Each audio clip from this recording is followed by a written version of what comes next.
देश की राजधानी दिल्ली में जहां पर ईडी बैठी हुई है, सीबीआई बैठी हुई है, इनकम टैक्स डिपार्टमेंट बैठा हुआ है, देश के प्रधानमंत्री बैठे हुए हैं, गृह मंत्री बैठे हुए हैं और सबसे बड़ी चीज चुनाव आयोग बैठा हुआ है।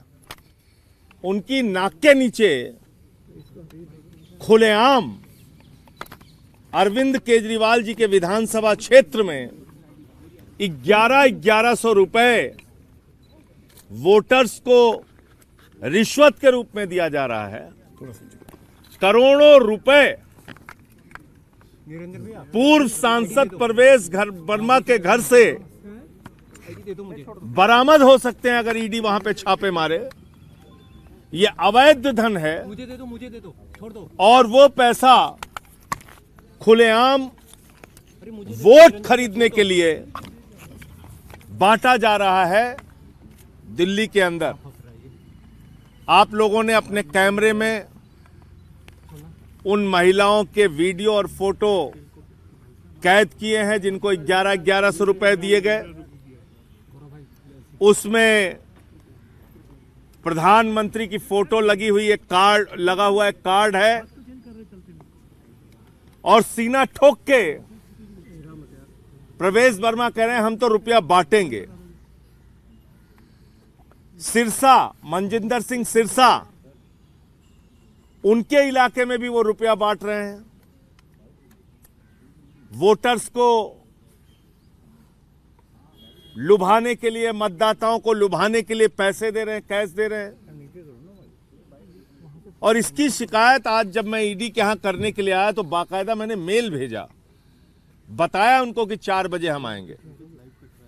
लेकिन जो ईडी हर काम में सक्रिय हो जाती है उसके पास मिलने का समय नहीं है। उनके दफ्तर में ये रिसीविंग दी गई है, ये पत्र हमारा शिकायती पत्र रिसीव कर लिया गया है ईडी के द्वारा। इतना ही एहसान किया इन्होंने, लेकिन किसी अधिकारी ने मिलकर शिकायत सुनने की जरूरत नहीं समझी। तो इसका मतलब क्या है?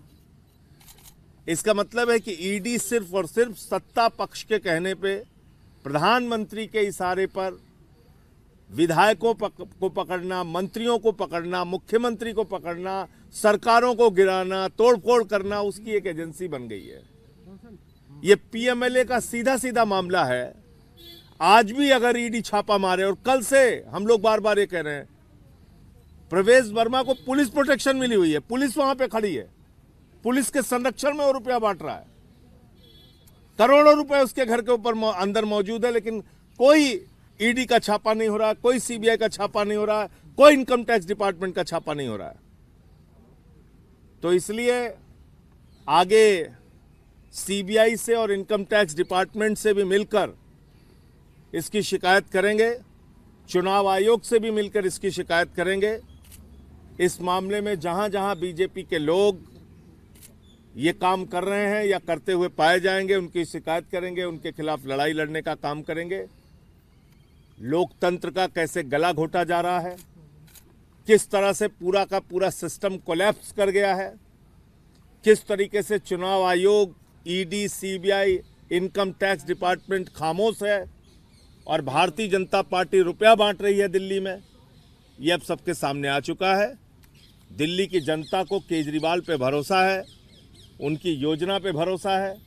जैसे उन्होंने बिजली फ्री, पानी फ्री, शिक्षा फ्री, इलाज फ्री, बुजुर्गों की तीर्थ यात्रा फ्री, माताओं बहनों के लिए बस की फ्री यात्रा दी, ऐसे ही महिला सम्मान राशि 2100 रुपए मुख्यमंत्री बनने के बाद हर महिला के खाते में पहुंचाएंगे।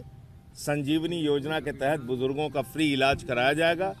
ये जो हमारा संकल्प है उसको हम लोग पूरा करेंगे। भारतीय जनता पार्टी ये नोट बांट के वोट खरीदने की जो योजना चला रही है, ये जनता के सामने एक्सपोज हो चुकी है और जनता इनको जवाब देगी। सर, आपकी प्ली क्या थी? क्या छापेमारी की प्ली है, जांच की प्ली है? क्योंकि वो तो कह रहे हैं कि एनजीओ का पैसा है। अरे भाई, एनजीओ का पैसा पॉलिटिकल कामों में कैसे इस्तेमाल हो सकता है? एनजीओ का पैसा आप प्रधानमंत्री की, मोदी की फोटो लगा के आप बांट रहे हैं। एनजीओ का पैसा आप 10 साल तक सांसद रहे, आज तक तो कभी नहीं बांटा आपने। ये कैसे चुनाव के वक्त में ही बांट रहे हैं आप? ये तो सीधे सीधे एक अवैध धन उनके पास जो करोड़ों रुपए पड़ा है उससे पैसा बांटा जा रहा है। ये सीधे सीधे मनी लॉन्ड्रिंग का मामला है। बाकी इसके जो और कानूनी पक्ष हैं उस पे आगे हम लोग विचार कर रहे हैं। एमसीसी लगा नहीं है तो पैसा आपने बांटने में अरविंद केजरीवाल को कहा था, उस पे उनका ये जवाब है कि देशद्रोही एक जाट के बेटे को कहा है, जाट समुदाय जवाब देगा। हालांकि ये वही प्रवेश वर्मा है, पिछले चुनाव में केजरीवाल को आतंकवादी तक कहा था इन्होंने। देखिए, ये लोग तो गाली गलौज की राजनीति में ही यकीन रखते हैं। उसका जवाब दिल्ली की जनता अपने वोट की ताकत से देगी। खबर को अभी लाइक करें, शेयर करें, अभी चैनल को सब्सक्राइब करें।